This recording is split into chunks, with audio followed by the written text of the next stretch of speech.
खबर अलीगढ़ से है। राष्ट्रीय लोकदल के राष्ट्रीय अध्यक्ष जयंत चौधरी खैर विधानसभा के उपचुनाव में भाजपा प्रत्याशी सुरेंद्र दिलेर के समर्थन में मांगे वोट, किया जनसभा को संबोधित। मेरा पारिवारिक नाता रहा है खैर से, बोले जयंत चौधरी। आपको बता दें, अलीगढ़ के खैर विधानसभा में होने वाले उपचुनाव को लेकर आज जयंत चौधरी खैर के घोमट चौराहे पर पहुंचे और विशाल जनसभा को संबोधित किया। वहीं भाजपा प्रत्याशी सुरेंद्र लाल के समर्थन में वोट। जयंत चौधरी ने कहा कि खैर से उनका पुराना पारिवारिक नाता रहा है। उनकी बुआ भी यहां से चुनाव लड़ चुकी है। मेरे पिता अजीत चौधरी अजीत सिंह से खैर की जनता के विकास के लिए लड़ती थी।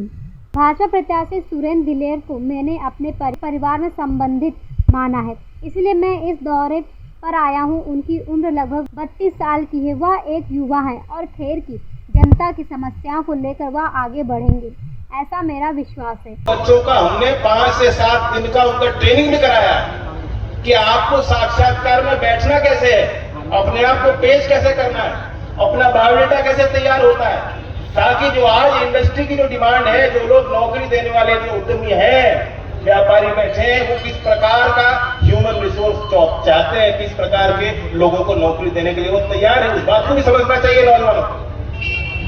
तो 7,000 बच्चे वहां भरतपुर परसों आएंगे। मैं पूछना चाहता हूं, ये भरत का क्षेत्र पूरा एक ही है, एक ही मिजाज है, एक ही भाषा है, एक ही लोग हैं। इससे पहले इस क्षेत्र में कभी आपने सुना था कि एक दिन में हजारों बच्चों के लिए मेला लगेगा, उनको जानकारी मिलेंगी, उनको नौकरी मिलेंगी? कभी कोई सरकार इस प्रकार का काम गांव देहात के पिछड़े इलाकों में कभी नहीं करी। तो सरकार तेजी से काम तो कर ही रही है। मैं तो आपसे बस कहने आया हूं कि इस काम की गति को बढ़ा के रखना, और कमल और नल जब एक हो गया, नल का भी वास्ता पानी से है, और जहां जल ज्यादा होगा पानी जमेगा। आप पांव जमा के जो वोट बटन दबाओगे, जब पांव में जमोगे तो कोई पछाड़ देगा। तो पहले तो पांव जमा लेना अच्छे से ईवीएम के सामने, और फिर धाड़ बटन दबाना। कहां को दबाना है? खैर की जनता को मालूम होना चाहिए कहां दबेगा यह बटन। कमल पे बटन आप दबाओगे और खुशी की का एहसास मुझे वहां दिल्ली बैठे मुझे होगा कि इस क्षेत्र के लोगों ने परंपरा और लाज रखी, सम्मान रखा। तो मैं यही आपसे कहने आया हूं। सुरेंद्र मात्र 32 वर्ष का है।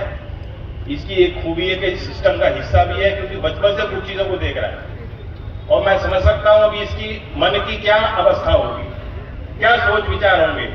आज इनके पिताजी इनके साथ नहीं है, इनको लग रहा होगा मेरे कंधों पे इतना बोझ आ गया।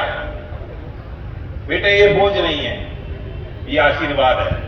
ये आशीर्वाद तुम्हें हमेशा आगे और ताकत देगा, बढ़ाएगा, ऊर्जा देगा, कारण देगा कि तुम घर पे नहीं बैठोगे, तुम लोगों के बीच मेहनत करोगे, दौड़ोगे, पसीना बहाओगे। तो मुझे पूरा विश्वास है, और राजनीति में विश्वास ही होता है। जब जनता विश्वास नहीं करती तो नेता सारे बेकार हो जाते हैं।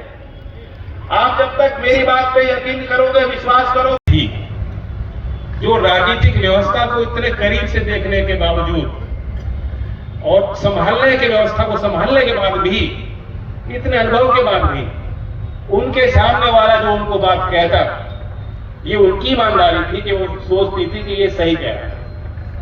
वो कभी सोच भी नहीं सकती थी कि कोई बात बनाएगा। एक छोटा बड़ा झूठ भी बोल लेते हैं लोग समाज में, बोलते कि नहीं? सब लोग बोलते हैं। पहले जमाना दूसरा था, तो सभी लोग बोलते, सरकार कुछ ईमानदार लोगों ने हाथ में खड़ा कर दिया कि हाँ मैं बोलता हूं। अगर बगल देखने की जरूरत नहीं, सब बोलते हैं, सभी मालूम है। लेकिन बुआ जी की खूबी थी, ये उनकी कमी नहीं, कमजोरी नहीं, उनकी खूबी थी कि वे आपकी इंसानियत को समझती थी, आपकी काबिलियत को समझती थी, आपकी बात को सुनती थी। और सबके अंदर सच्चाई है, सबके अंदर कमियां भी होती हैं, कमजोरियां भी होती हैं, कुछ अच्छाइयां भी होती हैं। उनकी नजर आपकी कमजोरियों पर ही जाती थी। अगर खैर का आदमी कुछ कह रहा है, अपने भाई से भी लड़ लेती थी। चौधरी अजीत सिंह से लड़ते मैंने उनको देखा है, क्योंकि खैर के किसान ने उनको कुछ बताया। मैं उनको उनका संस्मरण यहाँ साझा करना चाहता था। क्षेत्र के पुराने लोग जो जानते हैं, अच्छी तरह आप लोगों को देखा, तो ये इस क्षेत्र का परिचय और एक बड़े अनुभवी परिवार से, जो 3 पीढ़ी से, जिसको आपने करीब से देखा और बना।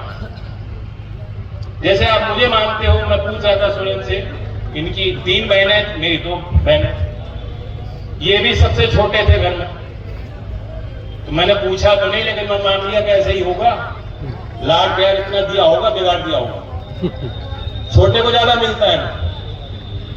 उम्मीदवार जहां मुख्यमंत्री यहां तो आए कल, उससे पहले उनके प्रचार में वो मीरापुर लोगों को आह्वान करके और भारतीय जनता पार्टी के कार्यकर्ताओं को विशेष तौर पे काम पे लगा के आए। तो मैं तो यही कहूंगा, अगर मीरापुर जीतनी है तो खैर जीतनी पड़ेगी, क्यों लोकदल वाला, सीधी सीधी बात है, कोई लाभ लपेट की बात नहीं करने वाला। नीतिगत बात चुनाव है, क्या करूं नीतिगत बात? ये तो आपने काम देख लिया, सरकार और पहले की सरकारों में अंतर कितना है। ये सरकार वही काम कर रही है जिसका सीधा लाभ अभी तुरंत नहीं मिलेगा, लेकिन आने वाली पीढ़ियों को उसका काम का एहसास होगा। संस्थागत सुधार अलीगढ़ के लिए तो सबसे बड़ा काम मैं मानता हूं, क्योंकि हम लोग भावुक लोग हैं।